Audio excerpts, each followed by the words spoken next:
Today I want to start a topic bank reconciliation statement FYGC commerce and this is a very much important topic. अभी ये bank reconciliation statement में आपको ये question दिया हुआ है, आपको आंसर लिखना है। आपको एक स्टेटमेंट बनाना है जिसमें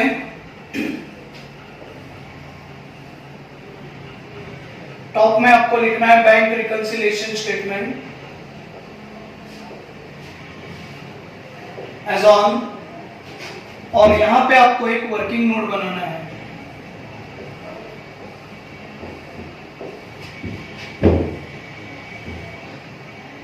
ये है कैश बुक, यहां पे होता है पासबुक और लास्ट इफेक्ट है नेट। कैश बुक में दो साइड्स है, रिसिप्ट पेमेंट, और बैंक में दो साइड है, विड्रॉवल एंड डिपॉजिट। ये वर्किंग नोट का पार्ट है। हर कॉलेज में वर्किंग नोट अलग अलग होते हैं, लेकिन मेन चीज स्टेटमेंट बहुत अच्छी तरह से आना चाहिए। अभी आपको जो कैश बुक दिया हुआ है जिसमें रिसिप्ट और पेमेंट है और पासबुक में विड्रॉवल और डिपॉजिट है, तो इसमें टोटल 4 कैटेगरी के क्वेश्चंस होते हैं हमेशा। पहला कैटेगरी है कैश बुक सिंपल, जहां पे आप माइनस प्लस माइनस प्लस। दूसरा कैटेगरी है cash book overdraft, plus minus plus minus. तीसरा कैटेगरी है पासबुक सिंपल, प्लस माइनस। और चौथा कैटेगरी है पासबुक ओवरड्राफ्ट, माइनस प्लस। ये है इंडिकेटर है, और ये इंडिकेट करता है कि प्रॉब्लम एग्जैक्टली कौन से कैटेगरी में है, और ये डिपेंड करता है ये पहले लाइन पे। उन्होंने आज पहला लाइन दिया हुआ है balance as per cash book, तो आपको यहां पे लिखना है balance as per cash book, और ये कैश बुक का बैलेंस है 10,000। कुछ चीजें यहां पे ऐड होगी और कुछ चीजें लेस होगी। कैश बुक हम लोग मेंटेन करते हैं, मेरा अकाउंटेंट मेंटेन करता है। चेक आता है तो रिसिप्ट में, चेक जाता है तो पेमेंट में। पासबुक मेंटेन करता है बैंक वाला, जहां पे रिसिप्ट और पेमेंट है, लेकिन यहाँ पे उल्टा है, पेमेंट और रिसिप्ट। बैंकिंग के लैंग्वेज में उसको विड्रॉवल और डिपॉजिट बोलते हैं। तो अगर यहाँ पे पैसा आ रहा है तो बैंक का डिपॉजिट में आ रहा है, यहाँ पे मेरा पेमेंट पैसा जा रहा है तो बैंक का विड्रॉवल में जा रहा है। तो आपको ये जो लाइन है balance as per cash book यानी कैश बुक सिंपल, तो इसका साइन है माइनस प्लस। अभी आपको एक बार कैटेगरी समझ में आएगा। अगर ये पहले overdraft as per cash book होता तो सेकंड कैटेगरी प्लस माइनस। उसके बाद प्रॉब्लम जब हमें स्टार्ट करना है तो पहला एंट्री है चेक इशू यानी देना, not presented for payment. Cheque present किधर होता है? बैंक में। चेक क्लियर किधर होता है? बैंक में। चेक एनकैश किधर होता है? बैंक में। नॉट प्रेजेंटेड मतलब बैंक में एंट्री नहीं है, मतलब पासबुक में एंट्री नहीं है। नॉट क्लियर मतलब बैंक में एंट्री नहीं है, पासबुक में एंट्री नहीं है। नॉट एनकैश मतलब बैंक में एंट्री नहीं है। यानी ये सारी चीजें बैंक में नहीं है लेकिन मेरे पास है, मैं मतलब कैश बुक। अभी यहाँ पे चेक इशू यानी दिया, आपको दो चीजों का आंसर देना है, कैश बुक में एंट्री है या पासबुक में एंट्री है। अगर कैश बुक में है तो कौन से साइड में है, रिसिप्ट या पेमेंट, और अगर पासबुक में है तो कौन से साइड में है, विड्रॉवल या डिपॉजिट। अभी रिकंसिलिएशन का मतलब क्या है? मेरे हिसाब से 10,000 बैलेंस दिखा रहा है, बैंक के हिसाब से कोई और बैलेंस दिखा रहा है, तो वो क्यों दिखा रहा है, आपको ये जानना है। तो cheque issue not presented for payment यानी पासबुक में एंट्री नहीं है, तो कहां पे है? कैश बुक में है। कैश बुक में है तो कहां पे है? इशू यानी देना यानी पेमेंट, तो आपको वो 4,000 पेमेंट साइड लिखना है, और इसका वो नेट इफेक्ट है प्लस 4,000।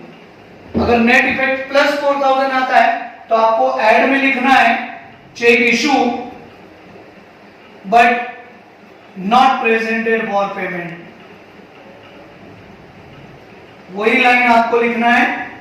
अगर लेस आंसर आता है तो लेस में लिखना है, ऐड आंसर आता है तो ऐड में लिखना है। सिंपल, ये बहुत ही सिंपल मेथड है।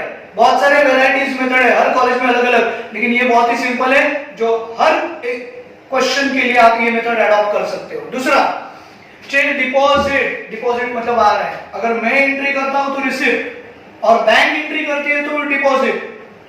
मेरे पास बुक, कौन से बुक में एंट्री है, क्या लिखा है आगे, cheque deposit were not clear, cheque clear नहीं हुआ, यानी बैंक में एंट्री नहीं है। बैंक में नहीं है तो किधर है, कैश बुक में है। अगर यहाँ पे नहीं तो यहाँ पे है, अगर कैश बुक में है तो कहां पे, क्या लिखा है, चेक डिपॉजिट, यानी आ रहा है, और कैश बुक में आने का साइड रिसिप्ट है। तो आपको ये 3000 रिसिप्ट में लिखना है और उसका ऊपर का साइन है माइनस, यानी इसका नेट इफेक्ट माइनस हो गया। तो लेस में आपको वो सेंटेंस लिखना है, चेक इशू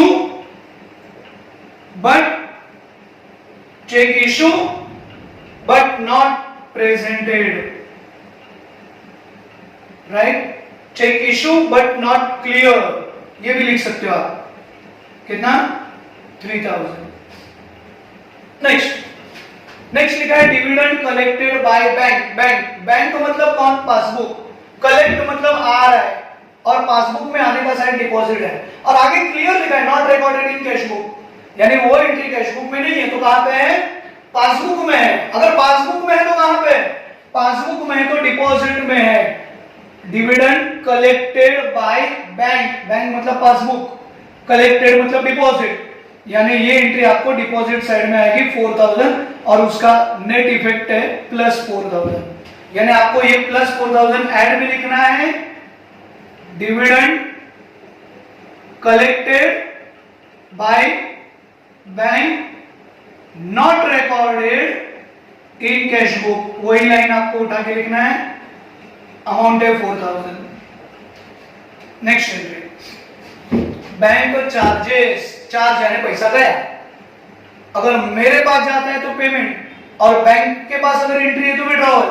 क्या लिखा है, bank charges debited by bank मतलब पासबुक, डेबिट यानी withdrawal, not recorded in cash book में नहीं है, तो कहां पे है, पासबुक में है। पासबुक में है तो कहां पे, पासबुक में तो विड्रॉवल साइड में, क्योंकि चार्ज लगा हुआ है, 1000, तो आपको ये 1000 चार्जेस में लिखना है।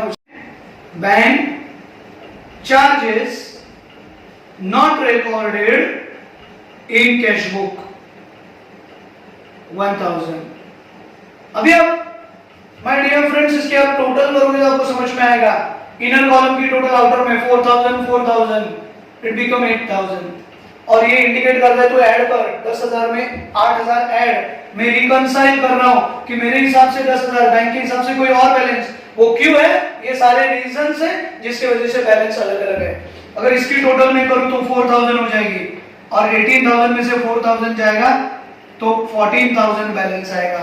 ऊपर लिखा है balance as per cash book, नीचे आपको लिखना है बैलेंस एज पर पासबुक, यानी आपने रिकंसाइल किया कि आपके हिसाब से 10000 और बैंक के हिसाब से 14000, ये गलती क्यों है, क्यों डिफरेंस है, तो ये सारे रीजंस है। चेक इशू हुआ लेकिन एंट्री नहीं हुआ, चेक डिपॉजिट हुआ बैंक में एंट्री नहीं हुआ, बैंक ने चार्ज लगाए हमें पता नहीं, डिविडेंड कलेक्ट हुआ हमें पता नहीं, यानी एक बार कैश बुक में एंट्री होता है, एक बार पासबुक में एंट्री होता है। कहां पे एंट्री है, चारों में से कौन सा ऑप्शन है वो आपको देखना है, और उसका अकॉर्डिंग टू नेट इफेक्ट लिखना है। इतना सिंपल और इजी वे है, राइट। ऐसे बहुत सारे टेक्निक्स मेरे पास है, अगर आप ये वीडियोस और आगे देखना चाहते हो तो सब्सक्राइब करो चैनल, और यहाँ पे बेल बटन दबा दो, और जो भी टेक्निक्स आपको सीखना है यू कैन मीट मी, मेरा नंबर और एड्रेस वहां पे नीचे लिखा हुआ है। Thank you very much.